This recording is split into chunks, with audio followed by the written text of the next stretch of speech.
2026 में दुनिया खत्म. 2025 हे वर्ष संपण्याआधी सोशल मीडियावरती सगळीकडे हे मीम व्हायरल होत होतं. वर्षाच्या सुरुवातीला प्रत्यक्षात तसं काही घडलं नसलं तरी या वर्षाच्या तिसऱ्याच दिवशी एका देशानं दुसऱ्या देशावरती हल्ला करून मोठ्या युद्धाला सुरुवात केली आहे. ज्या देशावरती हल्ला झालाय त्या देशाचं नाव आहे व्हेनेझुएला. एक अत्यंत गरीब आणि अर्थव्यवस्था पूर्णपणे रसातळाला गेलेला देश. तर ज्या देशानं हल्ला केलाय त्याचं नाव आहे अमेरिका. जगातला सर्वात शक्तिशाली आणि सर्वात मोठी अर्थव्यवस्था असलेला देश. अमेरिकेनं मागच्या 3 महिन्यांपासून व्हेनेझुएलाच्या बॉर्डरवरती सैन्याची जमवाजमव केली होती. अमेरिकन सैन्यानं आपले अनेक लढाऊ विमानं आणि युद्धनौका व्हेनेझुएलाच्या दिशेनं पाठवल्या होत्या. आज 3 जानेवारीला अमेरिकेनं या देशावरती जोरदार हल्ला केला. अमेरिकन सैन्यानं व्हेनेझुएलाच्या 4 जागांना टार्गेट केलं. डोनाल्ड ट्रम्प यांनी व्हेनेझुएलाचे अध्यक्ष निकोलस मादुरो आणि त्यांच्या पत्नी सिलिया फ्लोरेस यांना ताब्यात घेतल्याचा दावा केलाय. या दोघांनाही व्हेनेझुएलातून बाहेर आणलं असल्याचं अमेरिकेनं म्हटलंय. पण हे सगळं नेमकं का घडतंय? अमेरिकेनं व्हेनेझुएलावरती हल्ला का केलाय? अमेरिकन सैन्यानं व्हेनेझुएलाच्या अध्यक्षांना ताब्यात का घेतलंय? त्यांचं पुढं काय होणार आहे समजून घेऊया या व्हिडिओमधून. नमस्कार, मी दिव्या आणि तुम्ही पाहताय बोलभिडू. अमेरिकन सैन्यानं भारतीय वेळेनुसार शनिवारी सकाळी 11:30 वाजता व्हेनेझुएलातल्या 4 ठिकाणांवरती हल्ला केला. या हल्ल्यादरम्यान सैन्यानं व्हेनेझुएलाच्या राजधानीसह देशातले मिलिटरी बेसेस आणि प्रमुख ठिकाणांना टार्गेट केलं. शनिवारी व्हेनेझुएलाची राजधानी काराकासमध्ये अनेक ठिकाणी स्फोटांचे आवाज ऐकू आले. काराकस हे व्हेनेझुएलाचं सर्वात मोठं शहर आहे. देशाच्या उत्तर भागात कॅरेबियन समुद्राजवळ वसलेल्या या शहरात व्हेनेझुएलाचं राष्ट्रपती भवन, संरक्षण मंत्रालय, लष्करी मुख्यालय, गुप्तचर संस्थेचं मुख्यालय आणि प्रमुख एअरबेसही आहेत. अमेरिकेनं काराकसमधल्या व्हेनेझुएलाच्या मुख्य मिलिटरी बेसवरती हल्ला केला. फिओर्टे टुना असं या बेसचं नाव आहे. अमेरिकन सैन्यानं काराकसमधल्या सरकारी इमारतींवरतीही हल्ला केल्याची माहिती आहे. या हल्ल्यानंतर शहरामध्ये अमेरिकेची जवळपास 10 विमानं उडताना दिसली. याशिवाय अमेरिकेनं काराकसमधला व्हेनेझुएलाचा मुख्य एअरबेस ला कार्लोटा यावरतीही हल्ला केला. हा एअरबेस लष्करी आणि नागरी अशा दोन्ही उड्डाणांसाठी वापरला जातो. अमेरिकेनं व्हेनेझुएलाचा मुख्य रडार स्टेशन एल वोल्केन आणि देशाचं मुख्य बंदर ला ग्वायरा इथेही हल्ले केलेत. या हल्ल्यानंतर व्हेनेझुएलाचे अध्यक्ष निकोलस मादुरो यांनी एक निवेदन जारी करून अमेरिकेचा निषेध केला. व्हेनेझुएलानं देशात आणीबाणी जाहीर केली. मादुरो यांनी देशाच्या सगळ्या संरक्षण योजना ऍक्टिव्हेट करण्याचे आदेश दिले. आम्ही अमेरिकेच्या हल्ल्यांना कडक उत्तर देऊ असं मादुरो यांनी म्हटलं. व्हेनेझुएलानं तात्काळ संयुक्त राष्ट्र सुरक्षा परिषदेची बैठक बोलावण्याची मागणी केली. पण पुढच्या तासाभरात डोनाल्ड ट्रम्प यांची एक पोस्ट आली. या पोस्टमध्ये त्यांनी म्हटलं, अमेरिकन व्हेनेझुएलामध्ये आपलं ऑपरेशन यशस्वीपणे पार पडलं. अमेरिकन सैन्यानं व्हेनेझुएलाचे अध्यक्ष निकोलस मादुरो आणि त्यांच्या पत्नीला ताब्यात घेतलंय. या दोघांनाही देशाबाहेर नेण्यात आलंय. त्यानंतर सोशल मीडियावरती मादुरो यांना पकडण्याचा एक फोटोही व्हायरल झाला. त्यात अमेरिकेचे DEA अधिकारी मादुरो यांना घेऊन जाताना दिसतायत. DEA ही अमेरिकाची सरकारी संस्था आहे जी ड्रग्सशी संबंधित गुन्हे रोखण्यासाठी काम करते. या हल्ल्यानंतर सध्या व्हेनेझुएलाचे संरक्षण मंत्री पॅट्रिनो लोपेज यांनी देशभरात मोठ्या प्रमाणात सैन्य तैनात करण्याचे आदेश दिले आहेत. CNNच्या रिपोर्टनुसार मागच्या काही तासांपासून राजधानी काराकसमध्ये मोठी हालचाल झालेली नाही.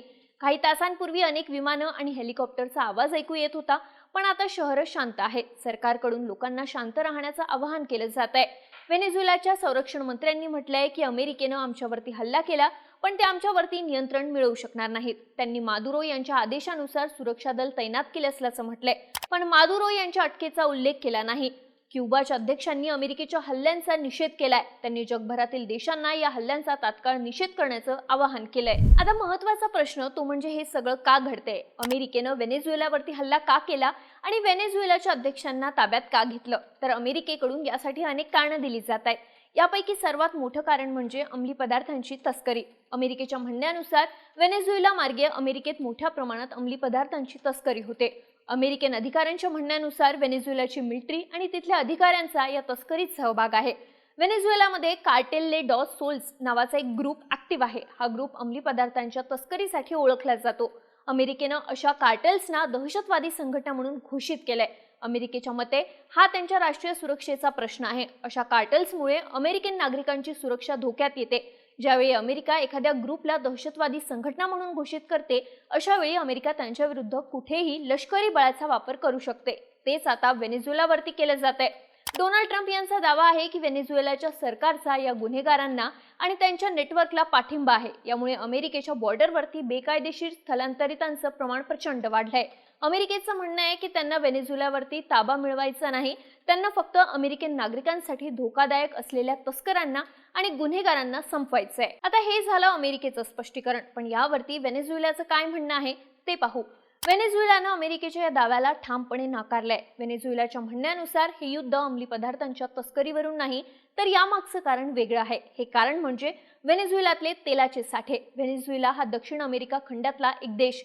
जाणून आश्चर्य वाटेल, पण ना सौदी अरेबिया, ना कतार, ना रशिया व्हेनेझुएलाकडे जगातले सर्वात मोठे तेलाचे साठे आहेत. व्हेनेझुएलाचं म्हणणं आहे की अमेरिकेला याच तेलाच्या साठ्यांवरती नियंत्रण हवंय. महत्त्वाचं म्हणजे व्हेनेझुएलाकडे हेवी क्रूड ऑइल आहे. अमेरिकेचा सर्वाधिक इंटरेस्ट यातच आहे. अमेरिकेच्या टेक्सास आणि लुइसियाना इथे मोठ्या ऑइल रिफायनरीज आहेत. त्या रिफायनरीज स्पेशली हेवी क्रूड ऑइलच्या शुद्धीकरणासाठी बनल्या आहेत. एकूणच काय तर व्हेनेझुएलाकडे असलेलं तेल अमेरिकेच्या दृष्टीनं परफेक्ट आहे. पण अमेरिकेनं व्हेनेझुएलावरती अनेक निर्बंध लादले आहेत. या देशामधून होत असलेली अंमली पदार्थांची तस्करी हे यामागचं कारण आहे. 2014 मध्ये व्हेनेझुएलात तिथल्या सरकारविरोधात प्रचंड निदर्शनं झाली होती. त्यांना चिरडण्यासाठी व्हेनेझुएलातल्या मादुरो सरकारनं बळाचा वापर केला. अमेरिकेने म्हटलं की व्हेनेझुएलात लोकशाहीची हत्या होतीये. त्यानंतर मार्च 2015 मध्ये अमेरिकेचे तत्कालीन अध्यक्ष बराक ओबामा यांनी एक आदेश जारी करत व्हेनेझुएला हा देश अमेरिकेच्या राष्ट्रीय सुरक्षेसाठी धोका असल्याचं घोषित केलं. 2017 पासून अमेरिकेनं व्हेनेझुएलावरती आर्थिक निर्बंध लादायला सुरुवात केली. या निर्बंधांचा मोठा फटका व्हेनेझुएलाच्या अर्थव्यवस्थेला बसला. 2018 साली मादुरो यांची पुन्हा व्हेनेझुएलाचे अध्यक्ष म्हणून निवड झाली. पण अमेरिका, युरोपसह अनेक लॅटिन अमेरिकन देशांनी निवडणुकीत फ्रॉड झाल्याचं म्हटलंय. व्हेनेझुएलातली लोकशाही संपलीये असं या देशांचं म्हणणं आहे. अमेरिकेनं जानेवारी 2019 मध्ये जुआन ग्वाइदो यांना व्हेनेझुएलाचे अंतरिम अध्यक्ष म्हणून मान्यता दिली. त्यानंतर त्याच वर्षी अमेरिकेनं व्हेनेझुएलावरती आतापर्यंतचे सर्वात कडक निर्बंध लादले.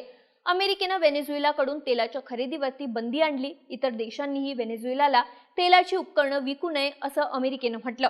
तसंच व्हेनेझुएलन तेलाच्या व्यापारासाठी अमेरिकन बँकांच्या पेमेंटचा वापर करण्यावरही बंदी घालण्यात आली.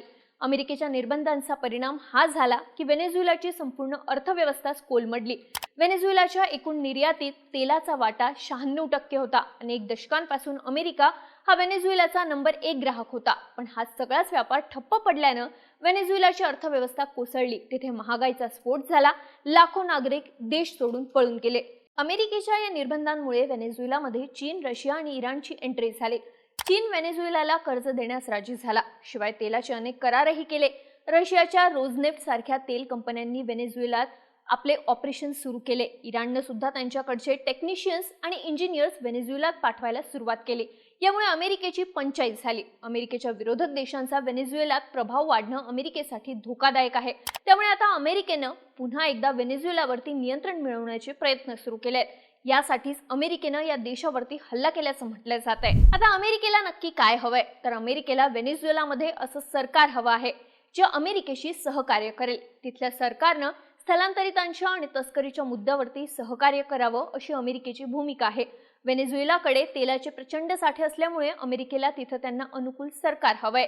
असं सरकार नको जे अमेरिकेच्या शत्रू राष्ट्रांच्या जवळचं असेल. व्हेनेझुएलातलं मादुरो सरकार अगदी त्यांच्या विरुद्ध होतं, जे अमेरिकेला नको होतं. त्यामुळे ट्रम्प यांच्याकडून हा सगळा खटाटोप करण्यात आला. आता अमेरिकेनं व्हेनेझुएलावरती हल्ला करून अध्यक्ष मादुरो यांना ताब्यात घेतलं. त्यानंतरचा सर्वात मोठा प्रश्न म्हणजे व्हेनेझुएलामध्ये पुढे काय होईल. ट्रम्प समर्थकांचा विश्वास आहे की आता विरोधी पक्षांना सत्तेत येण्याचा मार्ग मोकळा होईल. व्हेनेझुएलात नोबेल शांतता पुरस्कार विजेत्या मारिया मचाडो किंवा 2024च्या निवडणुकीतल्या विरोधी पक्षाचे उमेदवार एडमंडो गोन्झालेस मादुरो यांची जागा घेऊ शकतात. पण अनेक तज्ज्ञांच्या म्हणण्यानुसार हे वाटतं तेवढं सोपं नाहीये. व्हेनेझुएलाचं सैन्य आणि निमलष्करी दल आतापर्यंत मादुरो यांच्याशी एकनिष्ठ राहिलंय.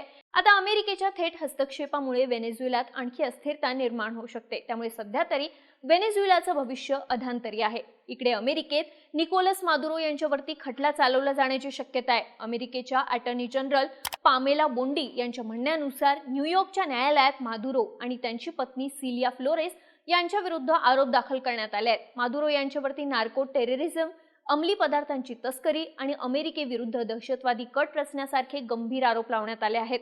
मादुरो आणि त्यांच्या पत्नी यांचं लवकरच अमेरिकेत प्रत्यार्पण केलं जाईल। तिथे त्यांच्यावर अमेरिकन कायद्याच्या अंतर्गत न्यायालयात खटला चालवला जाईल। या युद्धानंतर आता व्हेनेझुएलावरती मोठं आर्थिक संकट कोसळू शकतं। देशाची अर्थव्यवस्था आधीच बुडालेली आहे, आता परिस्थिती आणखी खराब होऊ शकते। यामुळे लाखो लोक देशातून पलायन करू शकतात। आधुनिक इतिहासातलं हे एक मोठं मानवी संकट असेल।